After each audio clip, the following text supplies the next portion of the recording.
கல்வியில் ஆபாசத்தை புகுத்தும் முறைமை மாற்றத்தை மாத்திரமே தற்போதைய அரசு முன்னெடுத்துள்ளது. எதிர்க்கட்சித் தலைவர் சஜித் சீட்டம்.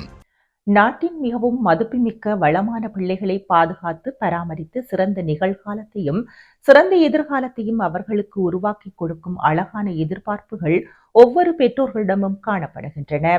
இந்த அழகான எதிர்பார்ப்புகளை உறுதி செய்வதில் அனைவரும் அர்ப்பணிப்புடன் காணப்படுகின்றனர். இந்த அழகான எதிர்பார்ப்புகளில் குறிப்பிட்ட இலக்குகளை அரசாங்கம் நிறைவேற்றி தர வேண்டும் என்று ஒவ்வொரு பெற்றோரும் எதிர்பார்த்தாலும் யாராலும் திருட முடியாத பிள்ளைகளுக்கு வழங்கக்கூடிய மிகப்பெரிய வளமான கல்விக்கான உரிமையை மீறும் விதமாக தற்போதைய அரசாங்கம் நடவடிக்கை எடுத்துள்ளது என்று எதிர்க்கட்சித் தலைவர் சஜித் பிரேமதாசா தெரிவித்தார்.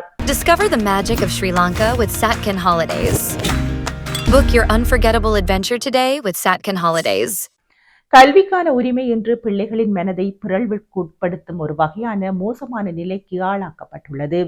கல்வி சீர்திருத்தங்களாலும் கல்வியில் ஏற்படுத்தப்படும் மாற்றங்களாலும் பின்லாந்து, ஜப்பான், மலேசியா மற்றும் ஐரோப்பிய நாடுகளை விட நமது நாட்டு பிள்ளைகளுக்கு உயர் தகுதியிலான கல்வியை பெற்றுக் கொடுப்பதற்கு எதிர்பார்க்கப்பட்டாலும் இன்று மனதை குலைக்கும் கல்வி சீர்திருத்தங்களே முன்னெடுக்கப்பட்டு வருகின்றன என எதிர்க்கட்சித் தலைவர் சஜித் தெரிவித்துள்ளார். ஒழுக்கத்திற்கு பதிலாக ஒழுக்கக்கேட்டையும் நாகரிகத்திற்கு பதிலாக அநாகரிகத்தையும் ஊக்குவிக்கும் சீர்திருத்தமே தற்போது முன்னெடுக்கப்பட்டு வருகின்றன. முறைமையில் மாற்றத்தை கொண்டு வருவதாக கூறிக்கொண்ட தற்போதைய அரசாங்கம் கல்வியில் ஆபாசத்தை புகுத்தும் முறைமை மாற்றத்தை மாத்திரமே முன்னெடுத்துள்ளது என்றும் எதிர்க்கட்சித் தலைவர் தெரிவித்தார். ரத்தினபுரி மாவட்டம் கொலன்னா தேர்தல் தொகுதியில் இன்று நடாத்தப்பட்ட மக்கள் சந்திப்பில் கலந்து கொண்டு உரையாற்றும் போதே எதிர்க்கட்சித் தலைவர் சஜித் பிரேமதாசா இவ்வாறு தெரிவித்தார். நாகரிகமான நாட்டை உருவாக்கும் முறைமை மாற்றத்தையே மக்கள் எதிர்பார்த்தனர். ஆனால் இன்று கல்வியிலும் ஆபாசத்தை புகுத்தி மக்கள் ஆணைக்கும் துரோகம் இழைத்துள்ளனர்.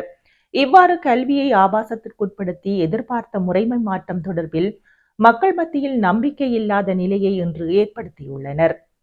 நாட்டு மக்களும் பெற்றோர்களும் கல்வியின் நிகழ்காலம் போலவே அதன் எதிர்காலம் குறித்தும் நன்கு சிந்திக்க வேண்டும் என்று எதிர்க்கட்சித் தலைவர் தெரிவித்திருந்தார்.